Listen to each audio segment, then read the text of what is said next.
Assalamualaikum warahmatullahi wabarakatuh. Waalaikumsalam warahmatullahi wabarakatuh. Bismillahirrahmanirrahim. Alhamdulillahirabbil alamin wa bihi nasta'in ala umuri dunya waddin.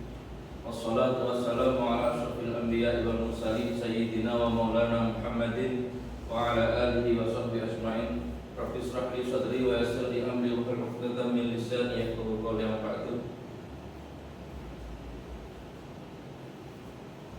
Silakan untuk ketua kelas memimpin doa. Mari rekan-rekan, untuk mengawali pembelajaran perkuliahan kita sore hari ini, kita awali dengan doa bersama dengan harapan ilmu yang kita dapat semoga menjadi manfaat barokah di diri wa dunya wal akhirah. Amin. Berdoa mulai. Bagaimana kabar teman-teman? Sehat? Alhamdulillah. Alhamdulillah. Siap memulai pelajaran? Siap. Minggu kemarin kita telah mempelajari bab haji, di mana itu merupakan rangkaian dari fikih ubudiyah.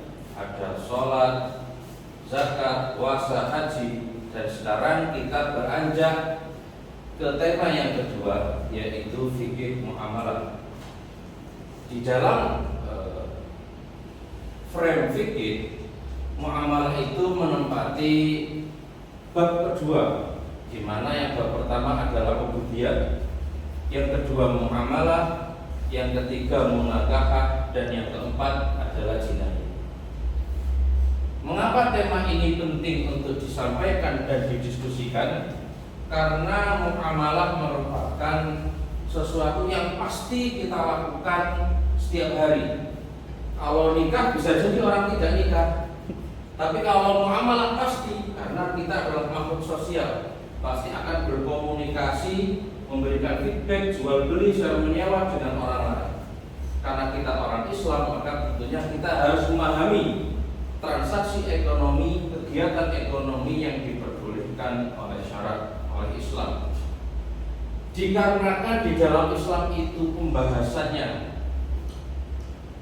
kegiatan fikih muamalah, kegiatan ekonomi itu terus berkembang, maka tidak mungkin akan membahas kegiatan yang halal. Yang lebih mudah adalah mengetahui hal-hal yang diharamkan oleh syariat.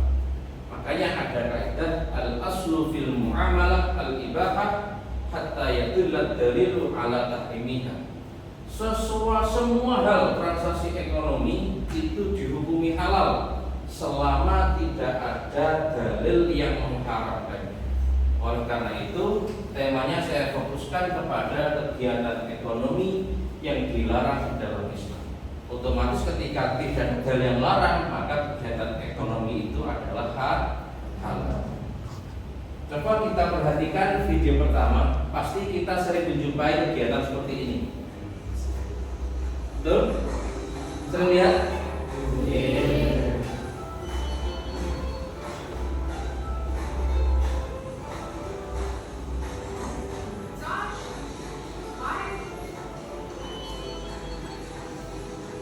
Ini kegiatan ekonomi ini. Karena belinya harus top up e-money, top up kartunya pakai kartu ini. Nah, kalau gagal, tag lagi, gagal, tag lagi. Ini kegiatan ekonomi. Nah, lagi selanjutnya seperti ini, pernah lihat? Ketika mie gajawan itu butuh uang receh, maka dia mempunyai iklan, barang siapa bisa mau menukarkan 150.000 dengan uang 150.000 yang besar, maka dapat hadiah satu paket mie gajawan. Ini salah satu iklan yang sempat viral. Pernah juga lihat ini jalan kaya? Ketika menjelang apa?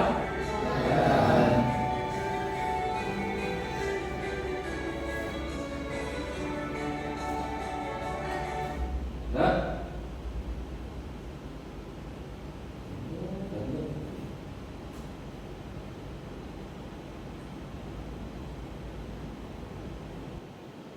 Kan sih. Kok tadi error?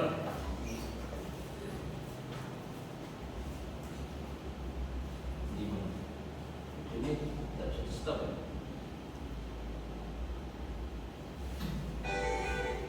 Tuh. Oh, super.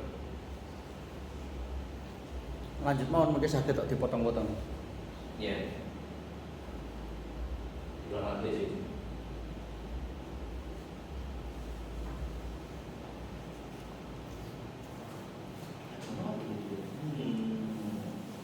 Selesaikan dulu saya pikir.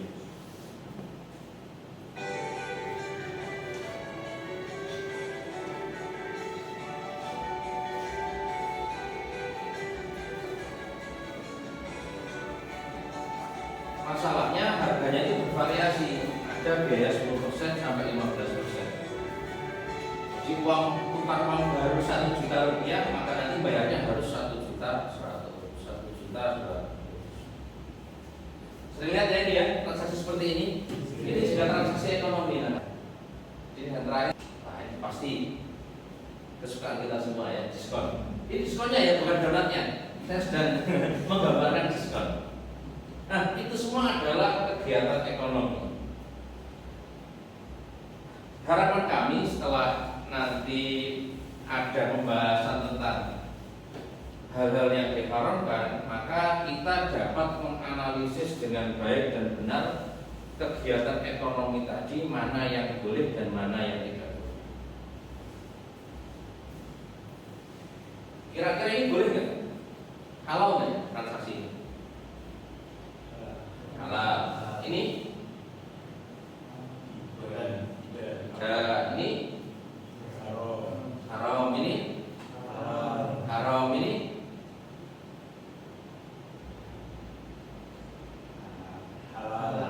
Halal. Oke, ini? Haram. Oke, kita bahas satu-satu. Di dalam Islam, secara garis besar, hal-hal yang dilarang dalam kegiatan ekonomi itu ada 6. Maisir, gharar, riba, haram, zulmun, dan tadlis. Ada yang tahu maisir itu apa? Judi. Ada yang lain? Maisir, kira-kira apa itu? Makanan atau apa? Maisir itu judi atau spekulasi atau untung-untungan. Itu maisir. Jadi maisir itu merupakan kegiatan ekonomi yang biasanya bayarnya murah, tetapi belum mesti dapat barang yang kita inginkan. Kadang bisa beruntung, kadang bisa tambah buntung. Itu namanya maisir. Jadi jelas ya, surat Al-Maidah 90 bahwasanya Allah itu menjelaskan berjudi itu merupakan perbuatan syaitan, maka Allah merintahkan untuk menjauhi perbuatan tersebut.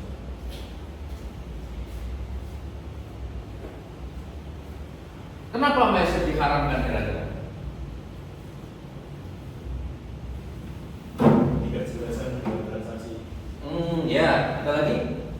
Merugikan salah satu pihak. Merugikan salah satu pihak. Gus, ada lagi? Barangnya tidak jelas. Ada lagi? Ya, benar semua jawabannya. Intinya maisir itu memang transaksi yang tidak pasti. Karena dengan bayar sekian rupiah kita belum tentu dapat apa yang kita inginkan. Bisa untung, bisa rugi. Tentunya kegiatan seperti ini pastinya efeknya akan merugikan salah satu pihak. Bisa merugikan pembeli ketika ternyata beberapa kali beli ternyata barang yang diinginkan tidak didapatkan. Atau bisa merugikan penjual ketika setiap kali bayar ternyata langsung dapat jackpot, ya. Maka kegiatan seperti ini, untung-untungan itu dilarang dalam Islam. Bisa dipahami? Selanjutnya ada riba. Riba itu secara bahasa artinya bertambah. Riba itu terjadi dalam apa kira-kira? Utang piutang dan jual beli. Jadi hanya terjadi pada hutang piutang dan jual beli. Kapan ketika jual beli itu riba dapat terjadi? Ya, nah, tapi ada ketentuannya, yaitu hanya terbatas pada nakdun emas perak atau sekarang mata uang. Yang kedua yaitu terbatas pada makanan pokok. Maka ketika Anda beli satu baju diganti dengan dua baju tidak riba, karena bukan makanan dan makanan. Ini pembagiannya. Jadi riba dalam jual beli itu ada tiga. Ada riba fadl yang pertama, yaitu di mana ketika menukarkan barang yang sejenis itu ada kelebihan salah satu. Contoh 1 juta ditukar dengan 1 juta, si pembeli harus bayar 1,1 juta, entah dengan istilah BAT atau yang lain, itu namanya riba. Atau tukar emas dengan emas, atau dalam hal makanan misalnya beras rojo lele ditukar dengan beras rojo inten. Timbangannya yang satu 25 kilo, yang satu 20 kilo, itu nggak boleh. Meskipun kualitasnya berbeda, tapi karena jumlahnya sama, harus sama-sama 25 kilo. Berbeda nanti ketika beras sama ketan itu nggak ada masalah. Yang kedua ada riba lihat, yaitu penundaan penyerahan barang. Jadi ketika ada tukar menukar barang yang sejenis, mata uang dan makanan, kemudian salah satu pihak bayarnya itu telat, ditunda besok hari, itu juga dilarang. Kenapa kira-kira kok dilarang? Yang satu kok nggak bayar cash kok dilarang? Kira-kira aja. Karena pastinya akan merugikan salah satu. Kenapa? Seumpama tukar uang dolar 10.000 dolar dengan rupiah, kalau ditukar sekarang semua bayar sama cashnya itu aman, nggak ada masalah. Meskipun nominalnya berbeda karena mata uangnya kan berbeda ya, jadi tetap pastinya berbeda. Misalnya harga 15.000, tapi ketika yang satu itu bayarnya besok, itu nanti akan bukan salah satu pihak, karena uang itu harganya fluktuatif naik turun. Sekarang 15.000, besok harganya bisa 17.000. Otomatis kalau yang bayar besok itu bisa untung bisa rugi yang salah satu. Ternyata yang satu bayarnya besok menggunakan rupiah, ternyata besoknya harga rupiahnya naik. Otomatis dia rugi. Harusnya dapat 18.000, ternyata dapatnya hanya 17.000. Maka nggak boleh. Keadilannya di situ. Yang terakhir yaitu riba nasi'ah. Riba nasi'ah ini ada kesepakatan. Jadi ada A dan B jual beli mata uang yang berbeda, sepakat, kita sepakat jual beli ya, harganya dolarnya 15.000, tetapi bayarnya besok, seminggu lagi, itu pasti akan merugikan salah satu pihak karena harganya berbeda. Apa bedanya ikat dengan nasi'ah? Kalau ikat itu karena yang satu itu nggak bisa bayar cash, akhirnya dia bayarnya harus lebih. Dia dipaksa bayar lebih oleh salah satu pihak karena kamu tidak bisa bayar cash, bayarnya nanti ditunda 2 minggu lagi, maka harganya dinaikkan. Nah, itu jadi riba. Yang satu riba karena ada kesepakatan penundaan. Nah, maka ketiga hal ini menimbulkan riba. Makanya di fatwa DSN nomor 28 tentang shorf itu dijelaskan macam-macam forex yang dihalalkan, yaitu spot, harus tunai, dua-duanya saling bayar.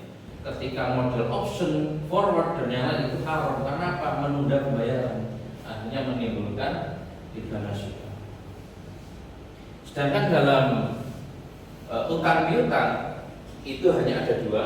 Yang pertama riba al-qard, yang kedua riba jahiliyah. Riba al-qard itu ketika hutang 100.000, ya hutang 100.000, tapi besok harus nyaur 150.000. Nah itu namanya riba qard. Jadi si pemberi pinjaman itu memberi pinjaman tapi dengan ketentuan ada pengembalian tambahan, atau dari pembeli juga sama, dari peminjam juga sama. Ketika ada kesepakatan dalam akad, maka itu tidak diperbolehkan. Yang kedua riba jahiliyah yaitu denda. Karena telat bayar utang, maka didenda bayar 10.000, 20.000, itu namanya riba jahiliyah. Jadi bedanya jelas ya. Selanjutnya ada zat haram. Ini karena memperjualbelikan barang yang penggunaannya itu untuk kegiatan haram. Seperti Anda menjual ayam taruh, apa namanya yang taruh? Namanya apa itu jenisnya?